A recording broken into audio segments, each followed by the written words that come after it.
Hi guys, प्रणाम, नमस्कार, good morning, जय जिनेन्द्र, जय माता दी।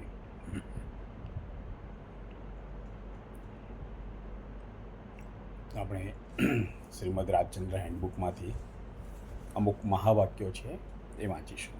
છે એક, આ તો અખંડ સિદ્ધાંત માનજો કે સંયોગ, વિયોગ, સુખ, દુઃખ, ખેદ, આનંદ, અણરાગ, અનુરાગ ઇત્યાદિ યોગ કોઈ વ્યવસ્થિત કારણને લઈને રહ્યા છે. 2, એકાંત ભાવી કે એકાંત ન્યાય દોષને સન્માન ન આપજો. 3, કોઈનો પણ સમાગમ કરવા યોગ્ય નથી, છતાં જ્યાં સુધી દેવી દશા ન થાય ત્યાં સુધી સત્પુરુષનો સમાગમ અવશ્ય શીલવો ઘટે છે. 4,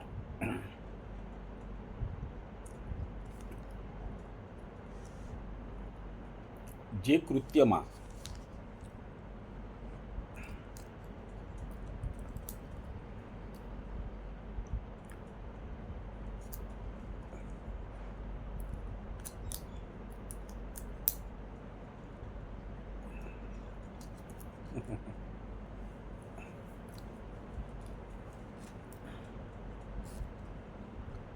જે કૃત્યમાં પરિણામે દુઃખ છે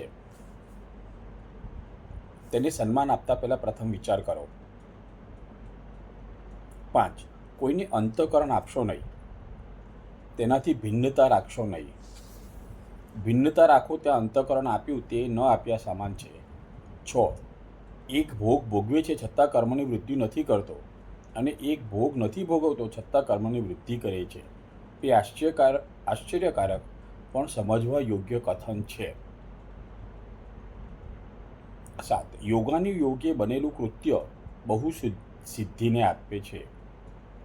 8, આપણે જેનાથી પટંતર પામ્યા તેને સર્વસ્વ અર્પણ કરતા અટકશો નહીં. 9, તો જ લોક અપવાદ સહન કરવો કે જેથી તે જ લોકો પોતે કરેલા અપવાદનો પુનઃ પશ્ચાતાપ કરે. 10, હજારો ઉપદેશ વચનો કથન સાંભળવા કરતાં તેમના થોડા વચનો પણ વિચારવા તે વિશેષ કલ્યાણકારી છે. 11, નિયમથી કરેલું કામ ત્વરાથી થાય છે, ધારેલી સિદ્ધિ આપે છે, આનંદના કારણરૂપ થઈ પડે છે. 12, જ્ઞાનીઓએ એકત્ર કરેલા અદ્ભુત નિધિના ઉપભોગી થાઓ. 13, સ્ત્રી જાતિમાં જેટલું માયાકટપ છે તેટલું ભોરપણું પણ છે. 14, પઠન કરવા કરતાં મનન કરવા ભણી બહુ લક્ષ આપજો. સરસ. પઠન કરવા કરતાં મનન કરવા ભણી બહુ લક્ષ આપજો. 15, મહાપુરુષના આચરણ જોવા કરતાં એનું અંતઃકરણ જોવું એ વધારે પરીક્ષા છે. 16, વચન સપ્તર્ષિ પુનઃ સ્મરણમાં રાખો.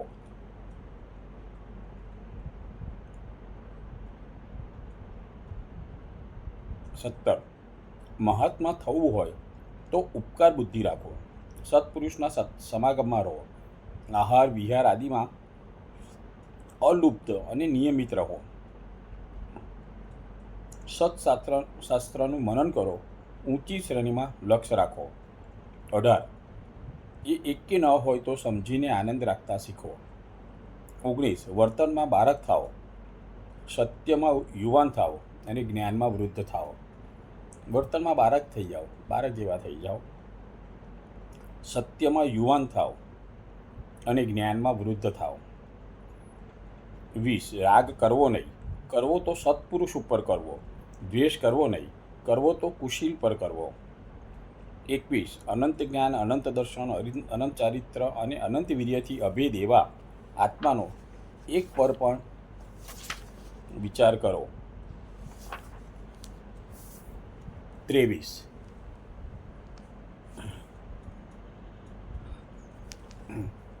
મનને વશ કર્યું તેણે જગતને વશ કર્યું. 22, મનને વશ કર્યું તેને જગતને વશ કર્યું. 23, આ સંસારને શું કરવો, અનંતવાર થયેલી માને આજે સ્ત્રી રૂપે ભોગવીએ છીએ. 24, નિર્ગ્રંથતા ધારણ કરતાં પહેલાં પૂર્ણ વિચાર કરજો, એ લઈને ખામી આણવા કરતાં અલ્પ આરંભી થાઓ. તજો સમર્થ પુરુષો કલ્યાણનું સ્વરૂપ પોકારી પોકારીને કહી ગયા, પણ કોઈ વિરલાને જ તે યથાર્થ સમજાયું. 26. સ્ત્રીના સ્વરૂપ પર મોહ થતો અટકાવવાને વગર ત્વચાનું તેનું રૂપ વારંવાર ચિંતવવા યોગ્ય છે. 23. કુપાત્ર પણ સત્પુરુષના મૂકેલા હસ્તથી પાત્ર થાય છે, જેમ છાશથી શુદ્ધ થયેલો સોમલ શરીરને નિરોગી કરે છે. 28. આત્માનું સત્ય સ્વરૂપ એક શુદ્ધ સચ્ચિદાનંદમય છે, છતાં ભ્રાંતિથી ભિન્ન ભાસે છે, જેમ ત્રાંસી આંખ કરવાથી ચંદ્ર બે દેખાય છે.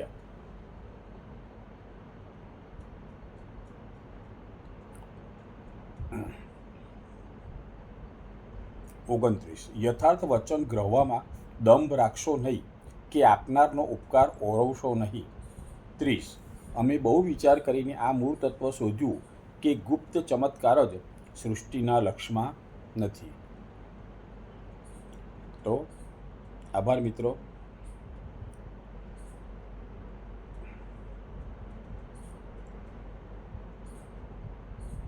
બે ત્રણ બીજા જોઈ લઈએ.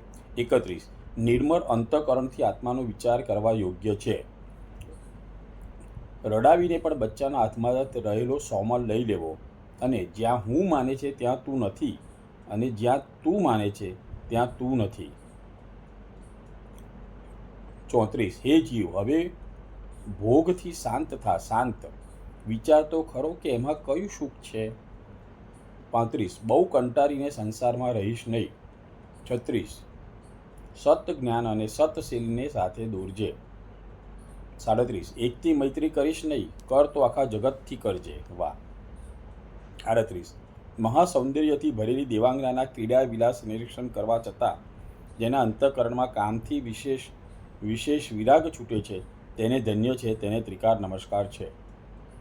39. ભોગના વખતમાં યોગ સાંભળે તે હરવું કડવીનું લક્ષણ છે. અને 40.